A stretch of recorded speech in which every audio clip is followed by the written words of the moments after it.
Testament about how you be it. Now that said, there's another whole dimension, and this is where Tim comes in. And no, I'll just add one. No, I like the idea of being very practical here. Recently, I was talking to an evangelist who basically changed my understanding the last 5 years of how I would train a group of people in my church to do evangelism. I'd say years ago, I would probably try to show them what the gospel was and give them some idea of how you would explain the gospel to somebody. That's really not a good idea. That's probably not the best use of time if I've got 2 hours.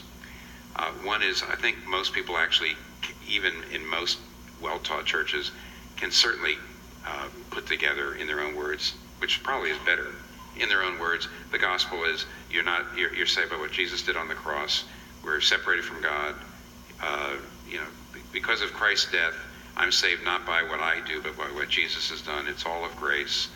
I think they could get that across.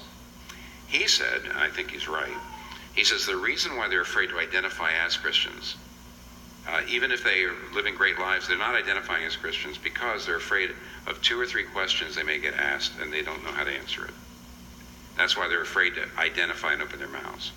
And he says that's why they're afraid. So what you do is if you've got 20 people in a room, you say, what are the 2 or 3 questions that you're most scared of being asked if somebody finds out, oh, you go to church?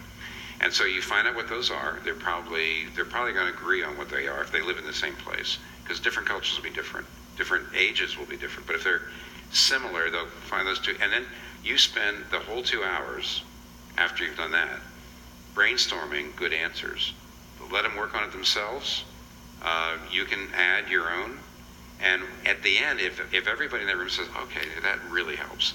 If somebody asks me that question, I've really got something to do. He says that would make an enormous difference in their willingness to speak up. Because it's not so much getting the gospel presentation across. It's more and more in our culture, people are afraid of being asked tough questions. And so that would be the more cognitive side, the more, I think actually Sinclair's right. You start with the behavior. But then if you're going to ask, don't give them gospel presentations. Find out what they are afraid of being asked and then help them know how to answer it. Which is always be ready to give a reason. Yep. 1 Peter 3:15.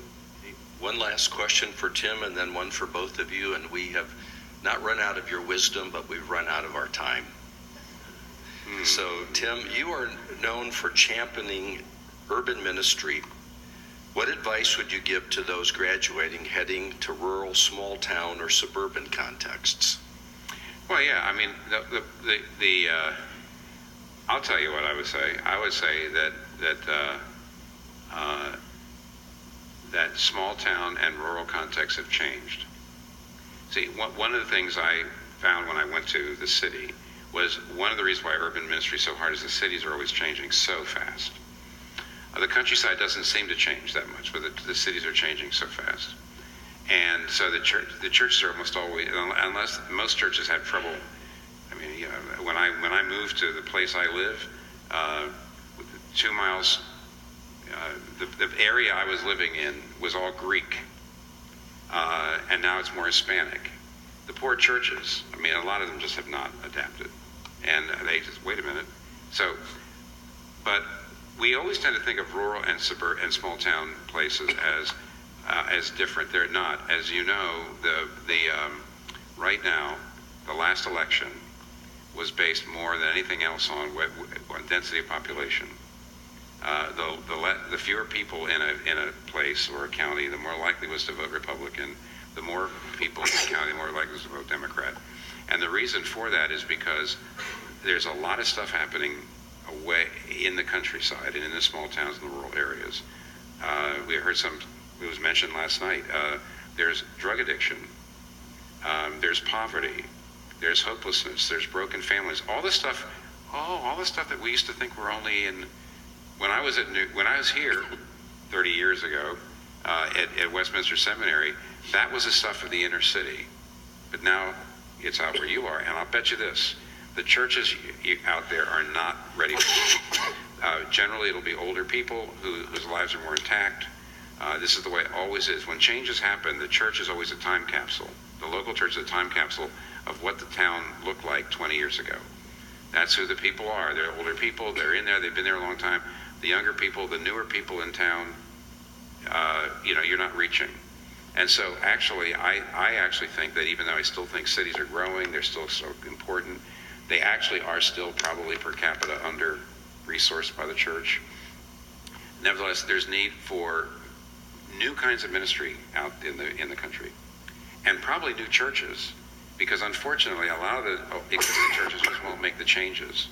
So just like in the city, you need new churches to kind of help the older churches make the changes. You need older churches that get renewed with a new vision for reaching their community. So I actually think it's a lot more an exciting and challenging place to do ministry than it was, say, 30 years ago. Okay, last question.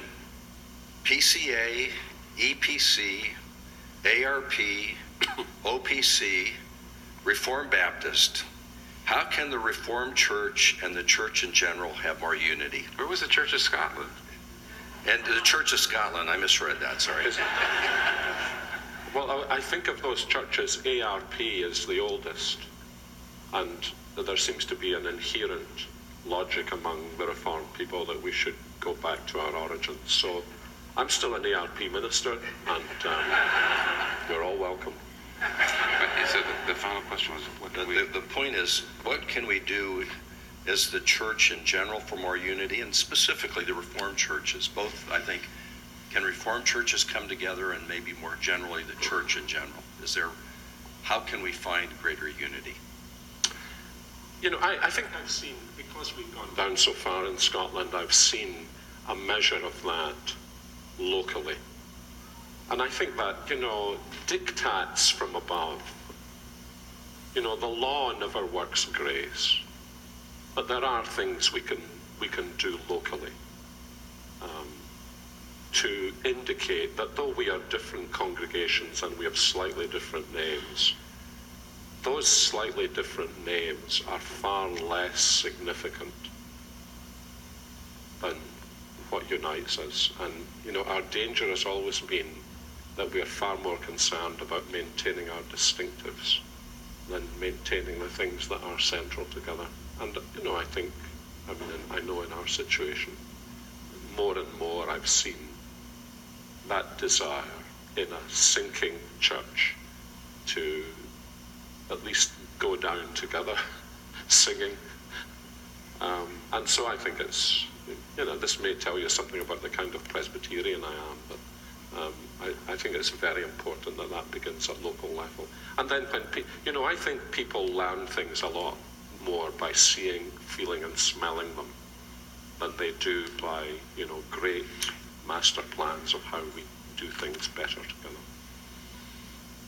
I do find that the hardest question you asked today. I'm glad we're going out on this, because I'm not going to feel good about my answer. I can tell already. I do like what Sinclair said about the local.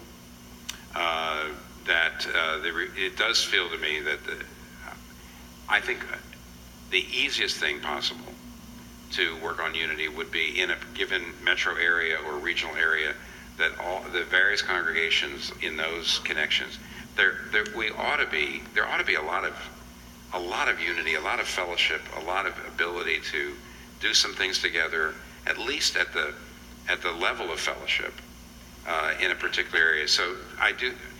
What Sinclair is saying is, in Scotland, as the church has gone down, that some of the denominations that used to not have anything to do with each other are being much more friendly locally. They're doing more things together. They're not as tribal, and I think that's possible locally. The trouble, I think, is that most of our denominations in America do not probably feel like they're in decline, and I do think therefore there's a pride, and so what's happening is inside most of these denominations there's battles going on. So how can we become more unified with the other denominations when there's struggles going on inside the denomination for various groups trying to get more power? So if we stop struggling inside, that I think has largely, I don't know if that's still happening. I mean, in Scotland, some of that's gone away too, right? In other words, inside the denominations, there's not as much internecine fighting. So I don't know how we're going to work together as denominations if we actually aren't more unified inside. And the bigger ones, I mean, certainly the PCA doesn't have a great deal of inward unity. I mean, some years are better than others, as we know. Some General Assemblies are better than others. But I don't know how we work together denominationally when we're still struggling inside.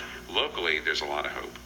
There could be, if you're PCA, there might be only 4 PCA churches nearby, but if you put a EPC, an ARP, an OPC, if you put that all together, you may have enough for a kind of like small, informal regional synod.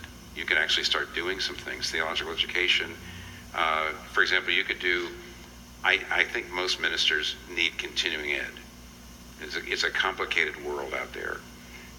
You could bring them all together to say, let's bring somebody in from some local seminary who would just give us a day on a particular person. We're going to read the Confessions in the City of God this year.